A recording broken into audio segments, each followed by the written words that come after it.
Okay students, last time आपको पता है कि हमने कोवलेंट बॉन्ड डिस्कस किया था और आज का हमारा टॉपिक है डेटिव कोवलेंट बॉन्ड और इसको हम कोऑर्डिनेट कोवलेंट बॉन्ड भी बोलते हैं। ठीक है, अब कोवलेंट बॉन्ड के अंदर हमने डिस्कस किया था कि जो कोवलेंट बॉन्ड होता है इसके अंदर अगर दो एटम्स बॉन्ड बना रहे हैं तो म्यूचुअल शेयरिंग करते हैं। म्यूचुअल शेयरिंग मतलब कि दोनों इलेक्ट्रॉन्स, जो दोनों एटम्स हैं वो इलेक्ट्रॉन्स शेयर करेंगे।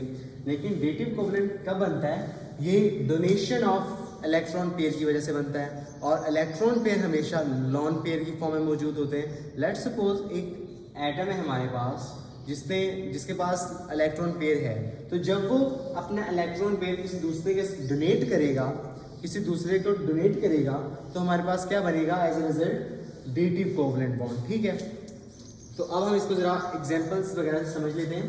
तो हम अमोनियम आयन करते हैं सबसे पहले। ठीक है, अमोनियम आयन NH4 पॉजिटिव। अब ये बना कैसे हुआ है?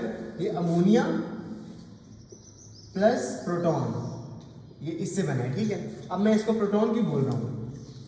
ये जो ये है मेरे पास, इसको मैंने प्रोटॉन बोला। इसको मैंने प्रोटॉन क्यों बोला वो आप यहाँ पे देख लीजिए। ये लेट्स सपोज ये हमारे पास न्यूक्लियस है हाइड्रोजन का, ये उसका फर्स्ट शेल है। आपको पता है कि जो हाइड्रोजन है इसके पास एक ही प्रोटॉन है और एक ही इलेक्ट्रॉन है, ऐसे ही है। तो इसके ऊपर देखो पॉजिटिव चार्ज आया होगा, तो मैं इसको अगर पॉजिटिव बनाऊंगा तो ये पॉजिटिव कैसे बनेगा? ये पॉजिटिव तब बनेगा, आपको पता है पॉजिटिव कब बनता है? जब इलेक्ट्रॉन्स लूज होते हैं। तो जब भी अपना एक इलेक्ट्रॉन लूज कर देगा तो ये क्या बनेगा? मेरे पास पॉजिटिव आ जाएगा इसके ऊपर। ये इलेक्ट्रॉन मेरे पास लूज हो गया, ये यहाँ पे आगे लूज कर दिया इसने। ठीक है, तो ये क्या बन गया मेरे पास? पॉजिटिव। अब इसके पास एक भी इलेक्ट्रॉन नहीं है, पहले इसके पास एक इलेक्ट्रॉन था लेकिन वो इसने लूज कर दिया। लूज करने के बाद पॉजिटिव चार्ज आ गया, तो अब इसके पास कोई इलेक्ट्रॉन नहीं है, इसके पास सिर्फ एक प्रोटॉन ही प्रोटॉन है, तो अब इसको प्रोटॉन बोलते हैं इसलिए। ठीक है, the reason why we call it a proton, the reason is this. ठीक है, अच्छा जी, अब हमारा जो टॉपिक है वो है डेटिव कोवलेंट बॉन्ड और हमने उसको समझना है। तो पहले मैं ये चीज बनाता हूँ आपके लिए। ठीक है, ये चीज नाइट्रोजन, 3 इसके बॉन्ड पेयर्स है। बॉन्ड पेयर्स मतलब कि यहाँ पे आप देख सकते हैं इसने 3 हाइड्रोजन के साथ बॉन्ड बनाया हुआ है। तो ये मैं यहाँ पे हाइड्रोजन लगा देता हूँ यूं, एक यहाँ पे एक यहाँ पे, ये हाइड्रोजन हो गया हमारे। अब इसके पास एक लॉन पेयर भी है। कैसे? आपको पता है कि जो नाइट्रोजन है ये ग्रुप नंबर 5 के अंदर है। ग्रुप नंबर 5 के अंदर है तो आपको पता होना चाहिए कि इसके पास वैलेंस शेल के अंदर 5 इलेक्ट्रॉन्स होंगे। 5 इलेक्ट्रॉन्स में से जो 3 इलेक्ट्रॉन्स हैं वो इसने बॉन्डिंग के अंदर यूज कर लिए।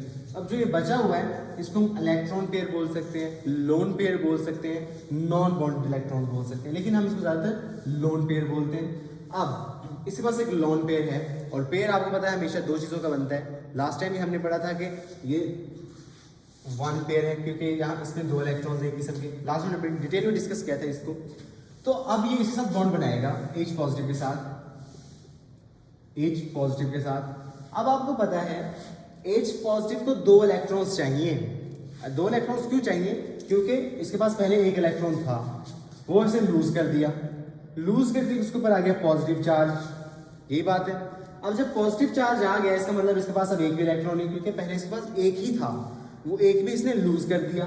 तो उसके बाद अब इसके पास एक भी इलेक्ट्रॉन नहीं है, तो इसको अपना जो फर्स्ट शेल है, इसका जो फर्स्ट शेल है वही इसका आखिरी शेल भी है, मतलब कि बैलेंस शेल भी है। तो इसको कंप्लीट करने के लिए इसको 2 इलेक्ट्रॉन्स चाहिए इधर। तो ये 2 के 2 इलेक्ट्रॉन्स इसको नाइट्रोजन से मिलेंगे। तो नाइट्रोजन क्या करेगा? इलेक्ट्रॉन्स डोनेट कर देगा, इलेक्ट्रॉन्स डोनेट कर देगा।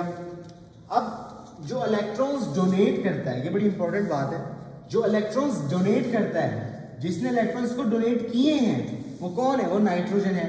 तो जो डोनेट करता है उसको हम क्या बोलते हैं? That is donor. ठीक है, और जो एक्सेप्ट करता है, देखे ना, इसने डोनेट कर दिए, ये डोनेट कर रहा है, इसने डोनेट किए किसको? इसको, तो इसे एक्सेप्ट किए। अगर इसने एक्सेप्ट किए तो हम यहां पे लिख देंगे इसको, ये होता है एक्सेप्टर। इस बात को दोबारा समझ लें, जो डोनेट करता है, जिसने डोनेट किया, वो क्या होता है? वो डोनर होता है, और जो एक्सेप्ट करता है वो एक्सेप्टर होता है। ठीक है, और एज अ होल हमारे पास इसके ऊपर पॉजिटिव चार्ज रहता है। और एक और बात, ये जो एरो का डायरेक्शन मैंने लगाया, एरो की डायरेक्शन ये बहुत मैटर करती है। वो इसलिए कि वो किस तरह हम एरो किस तरह लगाते हैं, डोनर से हम इसको स्टार्ट करते हैं एरो को और एक्सेप्टर के ऊपर इसको फिनिश करते हैं। लेट्स सपोज ये डोनर था मेरा, ये इससे मैंने स्टार्ट किया, एक्सेप्टर की तरफ मैंने इसका हेड फेस बना दिया तो फिनिश कर दिया। इसको डोनर से स्टार्ट करनी है और एक्सेप्टर की तरफ हमने इसका हेड करना है। इसका मतलब है कि जो पेयर ऑफ इलेक्ट्रॉन है ये इसको दिए गए हैं, ये इसको दिए गए हाइड्रोजन को। इसका क्या मतलब है, ये जो पेयर ऑफ इलेक्ट्रॉन है ना ये हाइड्रोजन को दिए गए हैं शो करवाने के लिए, ठीक है, इसलिए हम ये एरो लगाते हैं। तो ये तो थी अमोनियम आयन की एग्जांपल। अभी हमारे पास एक नेक्स्ट एग्जांपल भी है, वो भी मिलती जुलती ऐसे।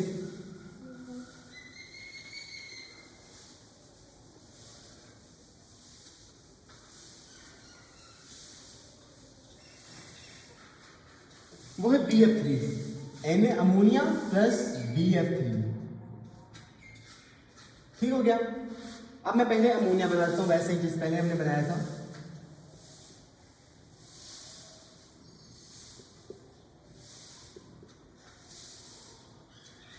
ठीक है, 3 हाइड्रोजन बॉन्डेड हुए पड़े हैं इसके साथ और एक इसके पास लॉन्ग पेयर है। ठीक है, अब इसने किसके साथ बॉन्डिंग करनी है, BF3 के साथ। अब आपको पता होना चाहिए जो B है दिस इज बोरॉन और ये ग्रुप नंबर 5 जो ग्रुप नंबर 3 के अंदर है। ग्रुप नंबर 3 के अंदर है तो इसका मतलब है इसके वैलेंस शेल में 3 इलेक्ट्रॉन्स होंगे। ठीक है, क्योंकि ग्रुप नंबर वैलेंस शेल्स को शो करता है, वैलेंस शेल के इलेक्ट्रॉन्स को शो करता है, सॉरी। अच्छा जी, अब B जो है वो 3 फ्लोरीन एटम्स के साथ बॉन्डेड है। तो एक फ्लोरीन यहाँ पे आ गया, एक फ्लोरीन यहाँ पे आ गया, एक फ्लोरीन यहाँ पे आ गया। ठीक है, इन्होंने आपस में कोवलेंट बॉन्ड बना लिया। BF3 ने आपस में कोवलेंट बॉन्ड बना लिया। Fluorine is in group number 17, इसके वैलेंस शेल में 7 इलेक्ट्रॉन है, इसको एक और चाहिए तो ये दोनों आपस में यूं करके शेयर कर लेंगे। ठीक है, अब आप देखिए तो फ्लोरीन तो स्टेबल हो गया, फ्लोरीन की तो टेंशन खत्म होगी, लेकिन जो बोरॉन है इसको भी तो अपने शेल के अंदर 8 इलेक्ट्रॉन्स चाहिए ना, ऑक्टेट्रॉन कंप्लीट करना है, उसको 8 इलेक्ट्रॉन्स चाहिए, लेकिन इसके पास तो 6 आ रहे हैं, इसको 2 और चाहिए। अब वो 2 और कहाँ से आएंगे, वो नाइट्रोजन से आएंगे। अब नाइट्रोजन से कैसे आएंगे, वो इस तरह आएंगे कि इसके पास आपको पता है कि लॉन पेयर पड़ा है, ठीक, और इसको ये जरूरत है, इसका तो किसी काम का नहीं है और इसको चाहिए। ठीक है, मतलब इससे इसको फायदा हो रहा है अभी, लेकिन अगर ये चाहे तो इसका भी फायदा हो सकता है। तो क्या होगा, ये अपना जो लॉन पेयर डोनेट करेगा यूं करके। अब डोनेट किया तो मैंने एरो देखी किस तरह लगाया है, जो डोनर था ये था डोनर, ये क्या था डोनर, और ये क्या है एक्सेप्टर। जो डोनेट करता है, जिसने इलेक्ट्रॉन्स को डोनेट किया वो है डोनर, और जिसने एक्सेप्ट किया इलेक्ट्रॉन्स को वो है एक्सेप्टर। ठीक है, और एरो हम लगाते हैं डोनर से यूं करके। ये क्यों लगाते हैं, ये शो करते हैं हम कि ये जो 2 इलेक्ट्रॉन्स है यहाँ पे जो लॉन पेयर है ये इसको दिया गया है, ये इसलिए शो करते हैं हम। ठीक है, और एज अ होल इसके ऊपर +1 का चार्ज आ जाता है। ठीक है, तो ये सारा था डेटिव कोवलेंट बॉन्ड, जिसको हमने डिस्कस कर लिया है। ठीक है, और आज के लेक्चर में हम इसको यहीं तक रखते हैं और इससे नेक्स्ट लेक्चर में कंटिन्यू करेंगे।